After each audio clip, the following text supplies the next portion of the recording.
Amigos y amigas, un cordial saludo, les habla Henry Pablo Ríos Alborta. Querría referirme a las declaraciones de un personero del gobierno plurinacional de Bolivia acerca del tema de los dólares en Radio Panamericana, preguntándosele a qué se debía y cómo iba el problema de la escasez de los dólares, del dólar en Bolivia. Él decía, en realidad lo que pasa no es tal crisis en Bolivia o tal problema del gobierno, de políticas económicas, del modelo socioeconómico comunitario productivo, ¿verdad? Un nombre muy largo en realidad. Sino se trata de que Estados Unidos está repatriando los dólares. O sea, está repatriando como si fuesen personas humanas que cuando hay un conflicto armado se repatrian, se las vuelve al país de origen, ¿no? Bueno, si Estados Unidos está repatriando los dólares, ¿quién estaría repatriando el diésel?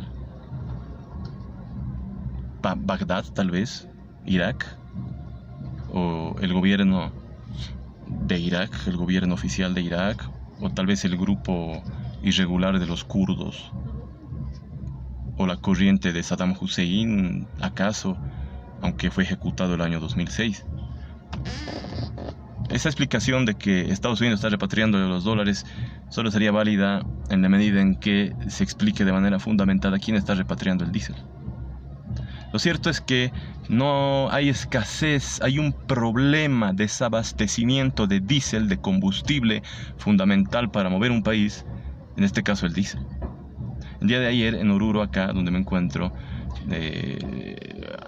las filas eran de varias cuadras en los surtidores, en las estaciones de servicio, concretamente en la avenida Circunvalación y en todas de la ciudad. Y yo preguntando en una de esas, en esa dirección, me indicaban que no había y que iba a llegar recién el día de mañana. Eso ya no es en absoluto normal. Y para una estación de al lado, unos cuantos metros más allá, la fila era era de varias cuadras. Ha llegado a ser de más de 1 kilómetro las filas acá en Oruro y según he visto en televisión en todas las ciudades y en diferentes lugares de todo el país. Entonces, aquí ya no es que es desinformación o es especulación, labor de la derecha, ni hay nada por el estilo. Aquí hay un problema que ya es estructural, no solo del abastecimiento de diésel, sino de la política de hidrocarburos de Bolivia. Y esto tiene relación directa. Yo he exhumado en realidad algunos ejemplares que en el semanario Nación que dirigía publicamos un estudio titulado, un reportaje y un estudio, Claroscuro de la política del gas en el gobierno plurinacional. Qué bien puede extenderse a un claroscuro, hacia un contraste, una radiografía también de la política de hidrocarburos en el gobierno plurinacional desde su comienzo, el 2006. Y esto se relaciona directamente con un asunto muy importante. Acá publicamos, por ejemplo, este gráfico nos muestra el volumen de entrega de gas que hace Bolivia a la Argentina y que hizo en los últimos años. Y donde se ve que Bolivia no puede cumplir con el volumen pactado de entrega a la Argentina de gas natural, según contrato. Y que Argentina tiene que recurrir a Chile, que no produce gas, que tiene que importarlo, comprarlo para revenderlo a Chile. O sea, se ha llegado a ese problema. ¿No es cierto? El año 2006, Bolivia, y aquí empalmamos con este librito que tengo acá, El gas en el destino nacional de Andrés Solís Rada, que fue un importante intelectual de la izquierda boliviana, que estuvo metido en los asuntos de la Asamblea Popular el año 70, que fue un periodista muy importante, compañero y de la corriente de Sergio Almaraz, sin duda, que igual se ocupó del gas y de los hidrocarburos y del petróleo en Bolivia de manera importante.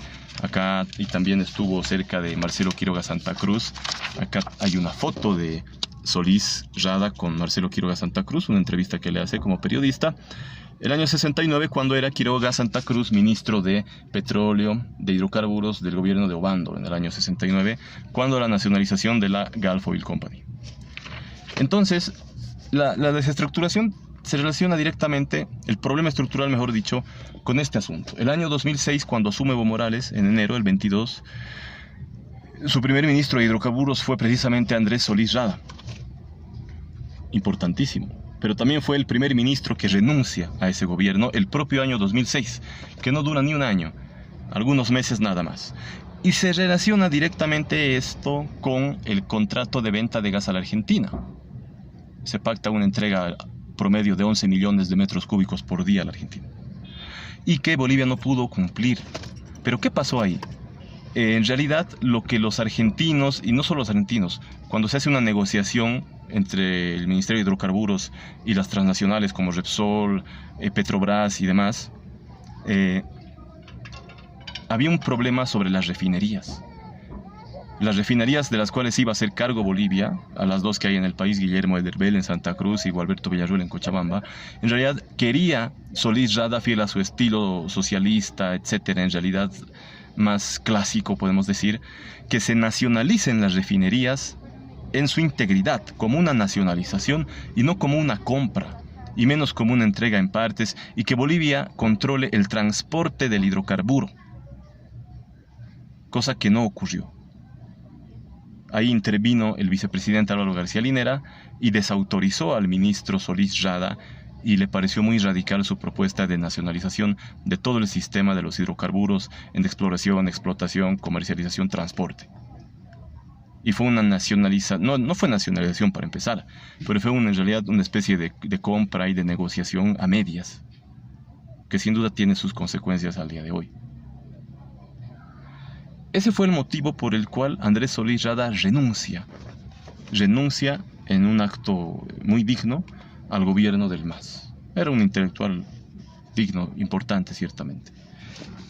Acá nosotros hacemos ver solamente una muestra, un botón, ¿no?, del problema estructural. Hubo en Bolivia, todos sabemos, una bonanza económica, hubo doble aguinaldo, una construcción de canchas de césped sintético por todo lado, etc. Pero que se debió precisamente a los hidrocarburos y concretamente al gas, y más concretamente a la venta de gas al Brasil. Bolivia tiene un contrato de compra-venta de gas al Brasil del año 1996, que sigue vigente hasta hoy, 25 de noviembre de 2023, con ciertas adendas o modificaciones. Este contrato en realidad fue suscrito en el gobierno de Gonzalo Sánchez de Lozada, en el primero del año 96, que sigue vigente, y con el cual Bolivia pacta una entrega de promedio de 30 millones de metros cúbicos al día, que es enorme y que lo hace al Brasil. Ahora bien, ¿dónde radica por qué la bonanza? En otras palabras y entre comillas, ¿no? Porque de acuerdo al contrato que Bolivia tiene con el Brasil, YPFB con Petrobras del Brasil, el precio que el Brasil paga se relaciona directamente a la cotización del barril del petróleo WTI, que en inglés, siglas en inglés, del West Texas Intermediate, del petróleo de Texas, de Estados Unidos, que cotizaba antes de la asunción del gobierno del MAS en $10 el barril, en $15, en $11 en realidad un promedio, y que llegó a cotizar por factores exógenos, externos, a un promedio de $100 por barril. Entonces, hubo un incremento aproximado de 5 veces o de 6 veces, y en esa misma razón se incrementó pues el precio que pagaba a Bolivia el Brasil.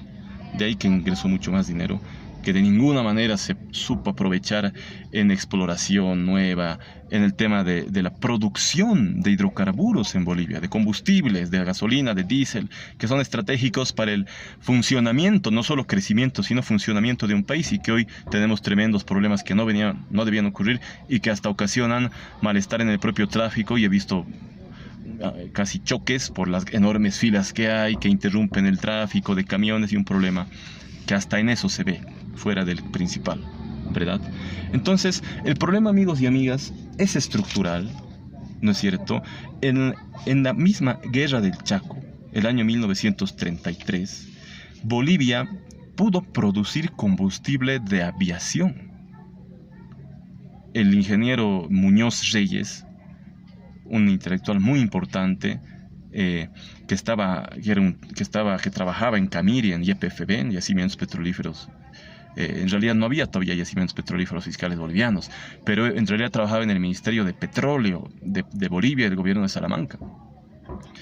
Y él hizo que ante la escasez, mejor dicho, ante el problema que Argentina le hacía a Bolivia para abastecerle, y la Standard Oil Company que trabajaba en el país, que no le podía abastecer y le vendía muy caro el petróleo a Bolivia, le vendía en realidad, y habían problemas porque la Standard se relacionaba con factores internacionales, el tema de la influencia de la Argentina y todo aquello. Entonces Bolivia se dio a la tarea de producir su propio combustible de avión, de aviación, y pudo hacerlo exitosamente con la colaboración de personeros bolivianos como Jorge Muñoz Reyes y el técnico de la Standard Oil, Guillermo Elderbel. En homenaje a él, la refinería de Santa Cruz se llama Guillermo Elderbel por su actitud patriótica, no obstante siendo extranjero. Entonces pudo producir y abasteció de combustible producido en Camiri y en plena guerra a la aviación boliviana, que fue probada posteriormente y tuvo éxito. Y hoy en día, y que no estamos en guerra, y que hubo un ingreso extraordinario de dinero, no podemos producir diésel con tranquilidad. Es una vergüenza y una muestra de que hay un problema estructural que narramos con gráficos en esta edición de Nación del año 2017. Aquí se ve, por ejemplo, este es un gráfico del volumen de reservas de gas natural que tenía Bolivia el año 2003. 30 millones de pies cúbicos. Y el año 2009, 9 millones de pies cúbicos. O sea, todo eso se ha vendido al Brasil y a la Argentina. Pero ¿dónde está la inversión? Porque hoy tenemos esos problemas con el diésel y con otras cosas como el dólar. Y concretamente en el tema de la política del gas y de los hidrocarburos, ¿qué pasa? Nosotros acá además se ve que es mentira que ya no están las transnacionales. La que más produce gas natural en Bolivia es precisamente Petrobras Bolivia Sociedad Anónima. O sea, Petrobras trabajando en Bolivia. La que le sigue es Repsol EIP, ¿no es cierto? Sigue Repsol, Plus Petrol, British Gas. En realidad trabajan. No es que esto desmiente que Bolivia sola produce sus hidrocarburos, no. Son contratos con esas transnacionales, porque Bolivia no pudo, y ahí está una crítica en realidad, explorar, producir su propio combustible habiendo tanto hidro. Pero ¿a dónde más está el problema de fondo? Yo, me he dado la tarea de exhumar algunos ejemplares de esta edición de Nación, donde publicamos este especial de la política del gas en el gobierno plurinacional y de los hidrocarburos en general. Que estoy hoy aquí precisamente exponiendo justo a los libros de la historia secreta de Bolivia y de la guerra del Pacífico de Lual Paposo, del cual soy autor, y que no tengo solamente unos 15 ejemplares de esta edición, que está disponible para los que quieran, que tiene un precio de 10 bolivianos, y que pueden venir. Yo estoy acá en Oruro, en la calle Presidente Montes, esquina Adolfo Mier, aquí cerca de la plaza principal, y voy a estar hoy sábado hasta las 5 o 6 de la tarde. Hasta las 6 de la tarde, si es que no se acaba antes. Tanto el libro como esta edición de Nación. Y hay solo otra, donde está una entrevista para amenizar esto con el general Gary Prado, que falleció recién y que igual me di a la tarea de sacar todos los ejemplares del tiraje, que era de 500. De esta quedan unos 20 y del gas, de los hidrocarburos, unos 15. Acá hay una entrevista sobre el tema de la campaña de Ñancahuazú, del Che en Bolivia, de la muerte del Che, que como sabemos él estuvo en la compañía que lo capturó como